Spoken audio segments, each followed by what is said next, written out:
love me, and I love you.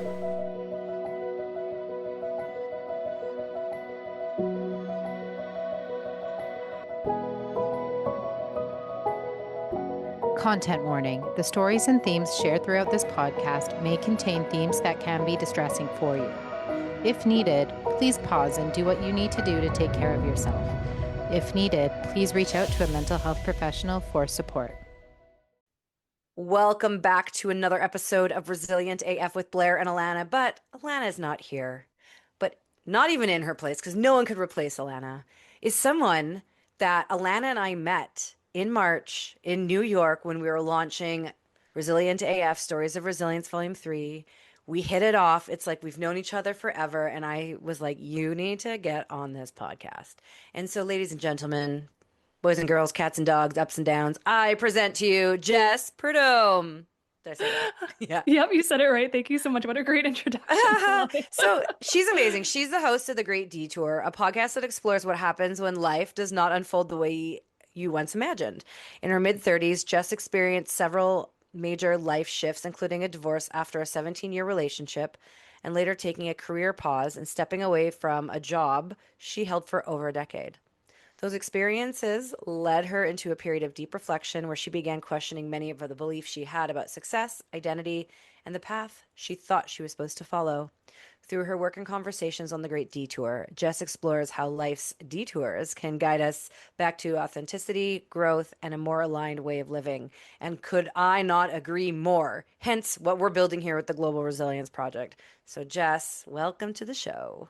Thank you so much. I love everything you're doing. As soon as we met in New York, I was like, oh my gosh, she is my people. Because one of my favorite things is to meet people who have turned their pain into purpose and are using the terrible things that have happened to them to help other people along their journeys. And you are doing that in its truest form. So I just want to say that I really respect what you're doing and I admire you. And you're doing something really special. Oh, I really appreciate that. Thank you. And, I remember sitting down at wherever we were and in our little corner of the lounge, and I was like, so who are you?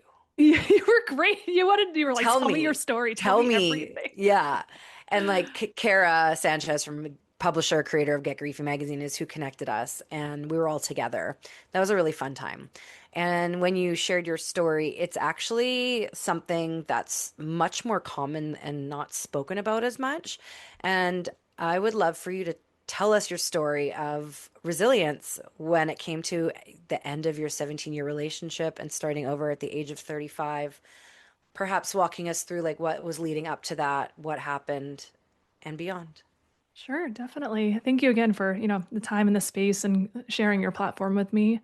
So I historically was your quintessential type A. I love control. I came from a very chaotic childhood. So my coping mechanism was to be a perfectionist, a people pleaser, an overachiever.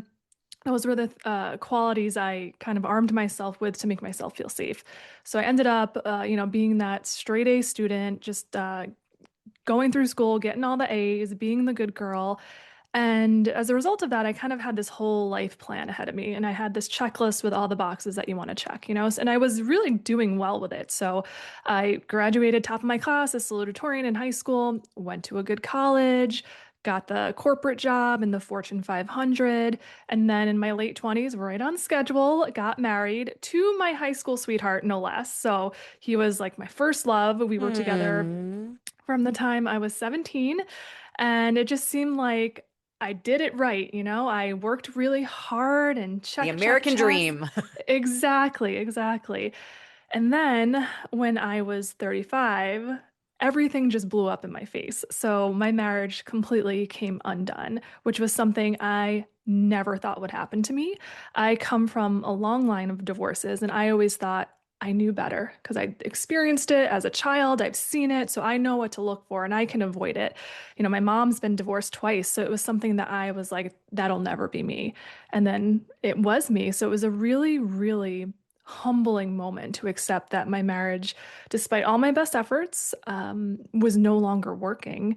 And it was one of those things where it really challenged me in a lot of different ways. But yeah, from 17 to 35, I was with this one person, and then all of a sudden, poof, that's over. And you're left in this moment of like, who am I? Who am I without this partner? Because really, when you're with somebody from that young of an age, you are definitely enmeshed. You don't have a full sense of self. So I was always very much a we.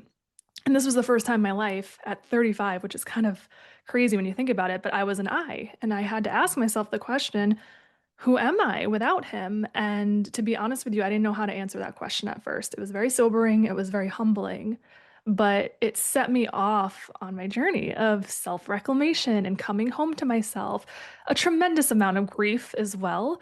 But in that breaking down, and it really did bring me to my knees. It allowed me to rebuild, and it was really this solid foundation that I could build my new life upon and truly come home to myself. And that was one of the greatest gifts. And I always say this, and it sounds weird, but my divorce was one of the greatest gifts in my life because I didn't realize how disconnected from myself I was. I was just running on autopilot for many years, and it shook me awake. And it really was a homecoming in many ways. And so it was a beautiful gift. And it was this like crazy, hard, beautiful, messy, gritty journey after that and all these different experiences. But ultimately, I think it brought me so much closer to myself and understanding who I am, what kind of life I want to build for Mhm. myself. Yeah, and I brought a lot of authenticity with it. So I'll pause there because I just said a whole mouthful. Thank you so much for sharing. And I think what you said is like how you were with him for so long and that you were a we and on autopilot. And it's interesting that you said that and that it became undone and you did everything you could. If you don't mind, let's go back to that. What do you mean? Like, what came undone and what were you doing to try to save it? Because I really want to focus on that right now because a lot of people out there are going through this right now, Mm, or they don't try and just give up. yeah. Yeah, and I think when people get divorced, it's usually the last resort, and it's after years and years of trying. It's not a decision you take lightly. Nobody goes into a marriage thinking, "All right, well, if it works, it works." Like you really go in thinking this is going to be my person for the rest of my life. And so our marriage started unraveling many years before we broke up in 2021. And as it's like as all those cracks begin to show, you start doing all the things to try to fix it. You try spending more time together. You try couples therapy. I read every self-help book, listened to every podcast possible, and just tried everything I could to Hmm. make it work. But the fact is, when the person you are at 17 is not the same person you are at 35. And if Hmm. it is like if you are able to grow together, you're really lucky, but I think it's a very rare thing. And that wasn't the case for us. We grew in different directions. We diverged, and it was just something that no matter how hard I wanted it to, no matter how much effort I put into it, it just didn't fit. And I think to try to force it would be not only a disservice to myself, but to him as well. Like I wanted to live a full and abundant life. I wanted to meet that person who would be my person and my soulmate. And in staying in that, I was not only depriving myself of that, but also him as well, because we were just no longer connected in the Hmm. same way. But I remember like leading up to it, there was a lot of anticipatory grief. I grieved a lot of it while I was still in it. It was almost just like trying to come to terms with it. And I remember during that period actually listening to a lot of podcasts on heartbreak. I think I was trying to ready myself because up until that point, I was really cocky about this too. I'd never had my heart broken ever. Mm. So I was trying to get acquainted with the concept, and I knew about it from like, media and my friends who've gone through it, but myself, I'd never experienced it. And I realized like my heart was already breaking while I was still in the marriage, and I was letting Mm. go and grieving it. And then when it's over, like, you kind of get to this point, and I've been asked this question before, like, how do you know when it's time? And I think it's just when you've tried enough and you realize you just can't see a future anymore, when you start to become hopeless and feel like this is never going to change unless I do something, unless I leave. And I just hit that point one day and I realized nothing worked. It's not gonna work. And I kind of just had to like, it was almost a little bit of defeat, but like, okay. But in that defeat, there was also relief. And I think that's Hmm. that's when I knew, like, okay, this is the right decision. It's hard. It's disappointing. I'm disappointing a lot of people, but I'm choosing myself and what's right for Hmm. me. and there was just a knowing in that. Wow. Thank you for letting us in on that. It's not easy to admit that. Sometimes, like some people want to keep that part behind the curtain. Yeah. Was it a mutual decision with you both? Yeah, I think for some time we both knew it was, and it just yeah, it was in different ways it showed up, and I think by the time it was over, it was just an acceptance that this isn't working. Hmm. Yeah. Was it like right when you decided? Sometimes I know couples decide, but they still live together for a bit, or they part ways immediately, and then it's Mhm. like this big legal process. Yeah, yeah. And with you being Ours very organized and type A, Oh, I type A the shit out of that divorce. I had like use spreadsheets like spreadsheets. the day after we broke up, but that was how I coped. I remember my mom saying to me, like, just slow down. Like, grieve it, feel it. But I was so like I was still in that mode back then. But ours was I was very fortunate that we did separate and we were in different homes. So that made it a lot easier. But I've heard of a lot of people, and I've seen it myself, who still have to live together after they break up. Man, I give you kudos for that. That must be so incredibly challenging. I did not Hmm. have that challenge, so I feel very lucky there. And then I will say, the divorce proceedings were pretty straightforward for us because we didn't have kids. So it was like pretty easy to move forward. I have a lot of empathy for anybody who has to, do custody battles and co-parent. That's a whole other challenge that I'm not familiar with, but I have so much empathy for because it's a death in a way. You're Yeah. losing this person. It is a death. It's a Yeah, grief. it is. It's like you're losing this person who was once everything to you. You're losing the future you envisioned for yourself. And to have to see them all the time and co-parent, oh gosh, that's incredibly hard. But so many people do it. And oftentimes I think that their relationships sometimes are better when Hmm. they're co-parenting than when they were trying to force I've a seen that relationship that too. no longer works. So, Hmm. I mean, my parents did it too. My parents actually didn't get along. They divorced when I was like, I want to say 6. They didn't get along for most of my life. Like they tolerated each other at best, but it wasn't until like probably when I was married that they started coming together and we would actually do holidays together. And then my dad got really sick and he was hospitalized for a while and then they got even closer and it's been interesting. We've definitely shared a lot of holidays together over the past few years. I'm like, oh, this is kind of nice that like we can all just get along. So I'm Hmm. very used to kind of the blended family situation. Yeah. Yeah. Yeah, thank you for sharing all of that. Now, from when the divorce happened or going through that, what was the timeline to you leaving corporate America? Oh, so my divorce was kind of the Kickstarter for, I want to like call it my spiritual awakening. It just, Mm. and I think grief does that. When you go through like a tremendous loss in your life, it Hmm. changes you. It Hmm. changes the way you move through the world. It changes the way you interact with people. It changes what you want out of life. And I think that was the beginning of it for me. So I naively thought, oh, like I did the hard thing. I chose myself. Now everything's just gonna fall into place, right? I'm gonna meet my next person, my next husband, and happily ever after. Oh my God, joke was on me because life just threw so many more things at me after that. And almost a year to the day, actually, after that, my dad got really, really sick. And I am my dad's only daughter. So his whole life fell on my shoulders. He was hospitalized for like 4 months and kind of incapacitated. So like I had to figure out how to like pay his bills and drain his flooding basement and feed his pets. And it was just so overwhelming. And so that like kind of changed me too. And so that was my husband and I separated, or we broke up in 2021. We got divorced. And then 2022, my dad got really sick. And it wasn't until 2025 when I left my job. And that happened, I was doing the corporate thing for a while and I don't know. It was good when it was good. And then there just hit a point where I was just like not fulfilled anymore. And I had switched to another department and my whole life I spent in marketing. So I switched to the product side of the organization, probably around like right after I got divorced actually. And it just like wasn't my jam. It was a good experience to learn and get closer to the business, but I'm like, this isn't really me. And I just found myself wanting to take a break for the first Mhm. time in my life. I've been grinding since middle school, trying to prove my worth and achieve and all of those things. And yeah, there was something in me that just kept nudging me to just take a pause. And it's so counterculture, number one, but also counter to everything I was, this like high achiever. And then I just hit a point where I was like, you know what?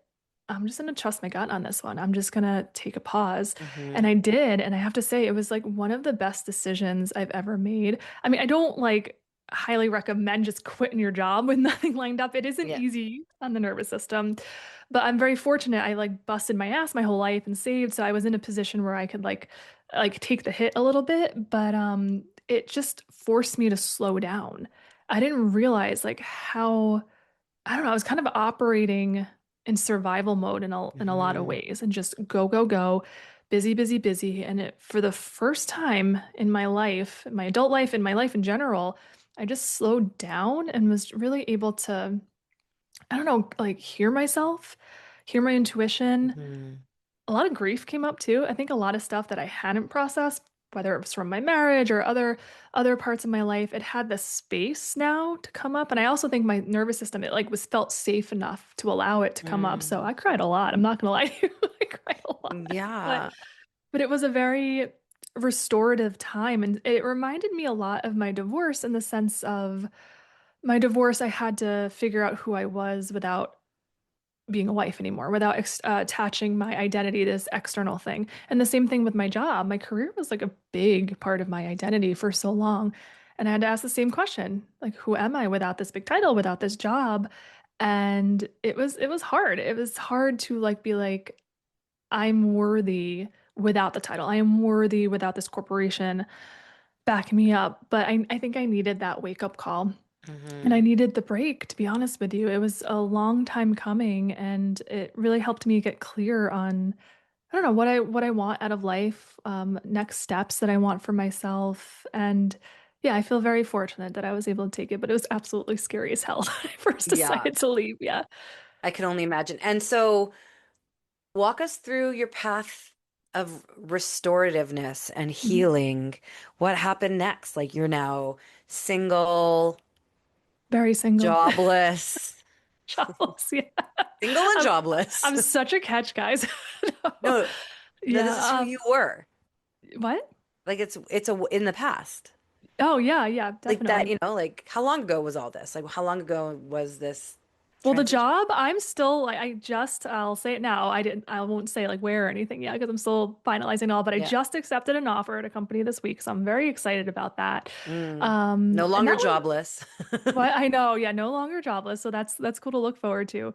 But yeah, I've been single for the most part since 2021. I've had a couple of relationships in there, and that was important for me. I dated a lot because Hmm. I had no dating experience basically because I was with my ex from 17 to 35. So I jumped into the dating pool for the first time ever at Hmm. 35, which is as horrifying as you think. It's like so many lessons, but I really think dating is important. It teaches you a lot about yourself. Hmm. Teaches you what you want, what you don't want, a lot of what you don't want, what you're willing to tolerate, what you're willing to compromise on. And I think I really needed that time. And I remember my dad used to say to me when I was younger and still dating my ex-husband, he was like, "Are you sure you don't want to date a little bit more? Like, just like, have some more experiences." And I was like, "Oh my God, I love him. How can I do that?" But now I get it. Like, I had nothing to compare him to.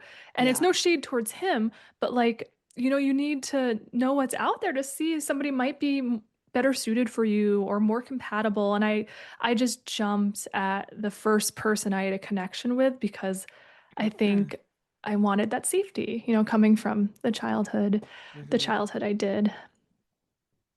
And what was your healing journey like since 2021 to now? Like that's 5 years. All the things. Yeah, I feel like I've lived like so many lives. And I, Tell us I what it look was. back on the different versions of myself and I love all of them, but I just feel so different. Just my mindset. Like, for example, when I in 2021, when we first split, I did not know how to be alone. So I immediately, I mean, like embarrassed to say this, but like jumped right on the dating apps and just immediately started dating because I had no clue how to sit with myself and be with myself.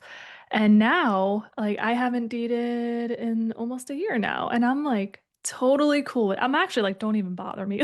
Yeah. If you're gonna disturb my peace, because I finally feel like I'm at a place where I am so good with myself. Like Hmm. I'm content with my life, even though it's not perfect and like I don't have everything that I want or lined up. I'm so at a point of peace that like if you're gonna come into it, you have to add to that. And if you're Yeah. not, see you never. That's So my rule. Only to yes. enhance, never to take away. Yes, yeah. And I'm approaching it now from a place, not a place of lack. When I was first divorced, I Hmm. was coming from a place of lack and I was attracting partners who absolutely reflected that. Yeah. But it was fun too because I needed it. I needed just to go out and have some experiences. So that first year after divorce actually was like a year of play for me. Divorce really like will suck the soul right out of you and the life right out of you for several years it did that leading up to it. So right after we split, you would have thought it would have been the worst year of my life, but I think I was so ready to live again and to experience joy that, after that initial grief kind of I sat in that, I just started living and I Hmm. took lots of trips with my friends. I did a lot of solo trips too, which was something I never thought I would do, but I went Hmm. to Croatia alone. I I did, and then after that I did Greece and then Italy, and I just said yes to life. Like all the things. I called it the freedom tour. So like those first couple of years, whatever I wanted to do, if it made me happy, I'm like, freedom tour, we're going on the Yeah. trip, buy the dress, grab the dinner, whatever it is. And it was a very life-giving time. And I think I needed that to recover from all of that hard stuff. But still, like hard things happened. And in that period too, I think, and this probably has happened to you, I assume, with going through all the things that you went through, my circles and my friend groups shifted a A lot, 100%. right? Yeah, this is something that comes up a lot in like all my episodes, but the friends I have now are so different from the friends I had 5 years ago. And my circle is a shit ton smaller, but I like it that way. And it's just Hmm. people who accept every version of me, the versions of me that are happy, the versions of me that are having days that are griefy, and yeah, I found a lot of people weren't able to like, I don't know, tolerate my grief. But also another big theme in my relationships that I found was that I think growing up the way I grew up, always like externalizing safety, I found myself in a lot of one-sided relationships. So Mm, where I was doing the heavy lifting, and then once you start going through hard stuff, that becomes so clear, like who's there and who's not. 100%. Right. And yeah. And then your tolerance gets a lot lower. So I think that's what happened as I grew, as I became more confident, more self-assured, my tolerance for bullshit went down a lot. And so my circle got a lot smaller. But like I said, I do like it that way. And I think it's the way it's meant to be. And it also clears space for like the right connections to come in and Yeah. new people to come in. Yeah, I think that's really beautiful. And, I just think about 17 years. Like I've been with my husband for almost 15, and so much happens So much. even within few years, and like who I was when I met him a decade and a half ago to now. And, you were almost at 2 decades with this person. And I know something I often think about because like big things happened in the course of my relationship that have put me on different trajectories. Like I am sober. When I met him, I was not. When I met him, we were gonna have kids and all this stuff, but like my parents died and we decided not to have kids. And like we moved and we never like that was never part of the plan. And all these things happened. And you can't really like plan for the unexpected, right? And I often think about, if I were to meet this person later in life, how would our relationship be different? Mm. And I think about that also with friends. Because regardless of being in my marriage, I've done a lot of, like, besides my marriage, like, I've done a lot of healing, Mm. right? And even just doing the healing, my friendship circles have changed. The language I use is different. Mhm. The energy I share is different and protected. Who do Yes. I let in, right? And it's interesting because, like, being 40, and I think we're close to the same age. Yeah, I'm 40, Yeah. fresh 40. I just turned it in January. Yeah. Yes. Um, like, is this past midlife? And like, what are we doing with our time left? And really, like, the value of our time and energy is so high that, like, we don't want bullshit in our lives. I completely agree. right? And that goes for the career too, because if you're working 30, 40, 80, whatever hours a Yeah. week, you have to, there has to be elements of it that you love.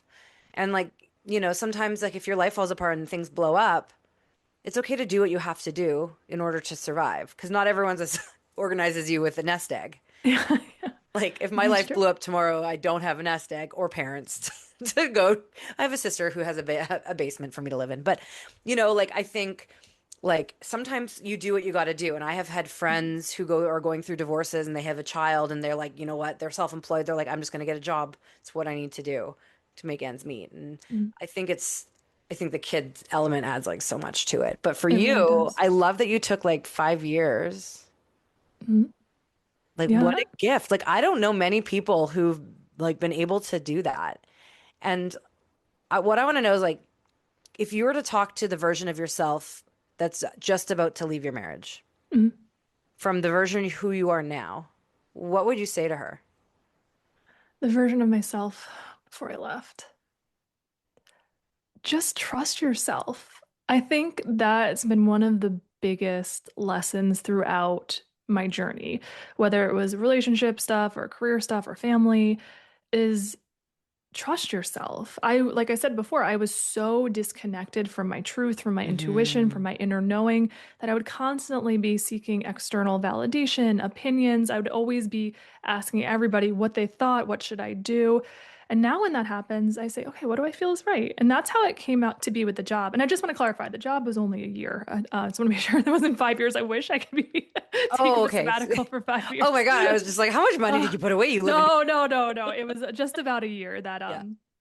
I But took a that's also sabbatical. amazing. Oh yeah, no, I feel very, very, I mean, girl, I put a dent in my savings, but like I just think it was worth it. And it was one of those calls where I had to just trust my gut. And I remember like walking the hallway for like one of the last times at my job and just like I just knew. I remember looking around being like, I'm not going to be here much longer. And there was just something in my soul that was just saying, you can do this. You're going to be Hmm. fine. Just trust yourself.